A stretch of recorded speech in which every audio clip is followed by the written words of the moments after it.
You have tried the 5 a.m. alarms. You have forced yourself into cold showers. Maybe you even bought that $300 course from a guy yelling in front of a rented Lamborghini.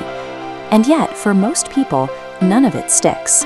These methods often fail because they are designed for the attention economy, built to generate clicks and revenue, rather than to align with the way your brain actually processes stress.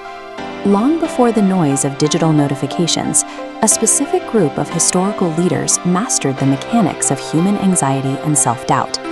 They operated in high-stakes environments without the luxury of a therapist or a mindfulness app. We'll look at the field notes of a Roman emperor, the code of a teenage samurai, and the strategy of an ancient war commander. To fix modern mental paralysis, we have to stop looking for new digital solutions and start applying these battle-tested mental frameworks. First is the problem of overthinking, that paralyzing habit of obsessing over every possible negative outcome before you even begin. 2,000 years ago, Marcus Aurelius managed the collapse of an empire. He wasn't a philosopher in a vacuum. He was a leader managing plagues and frontier wars under lethal pressure.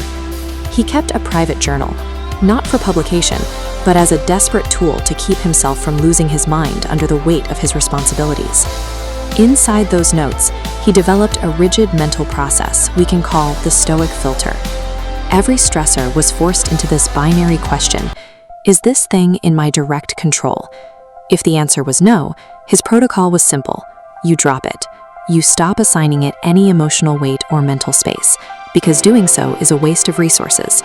This filter moves the brain from passive worrying to active categorization.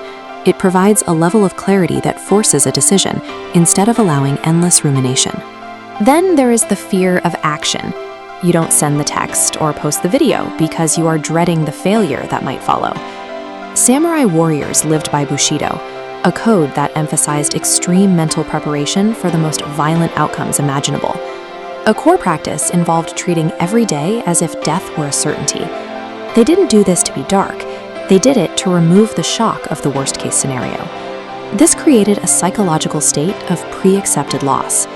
They were effective because they had already made peace with losing before the fight even started. When you apply this to daily life, accepting that a video might get 0 views or a message might be ignored, you lower the friction of starting. You don't become fearless, but you do become functional. By removing the element of surprise from failure, you gain the ability to execute your goals with far less resistance. Finally, we have the urge for external validation, announcing a goal on social media to get the dopamine hit of approval before the work is actually finished. Sun Tzu's strategic manual, written 2,500 years ago, offers a counter-strategy to this constant need for public attention. He taught that the supreme art of war is to subdue the enemy without ever fighting. Translated to your life, this means you stop explaining yourself to people who doubt you. You stop seeking validation from people who aren't in the arena with you. Winning quietly preserves the energy most people waste on performance. As this chart suggests, when you starve your detractors of information, you force your results to do the talking. Bypassing the need for external applause is a massive strategic advantage. It allows you to build in silence while everyone else is busy chasing clout. These figures discovered that while technology changes, the core mechanics of human nature do not. They were working with the same psychological hardware we use today. Your anxiety doesn't mean you are broken.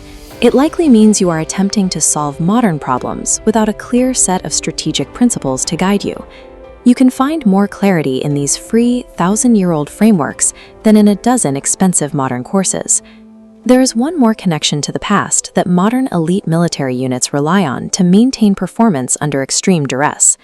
The mental conditioning used by Navy SEALs today was originally refined by ancient spiritual monks. Next week, I am breaking down that specific link. It is the most effective method for ending procrastination once and for all.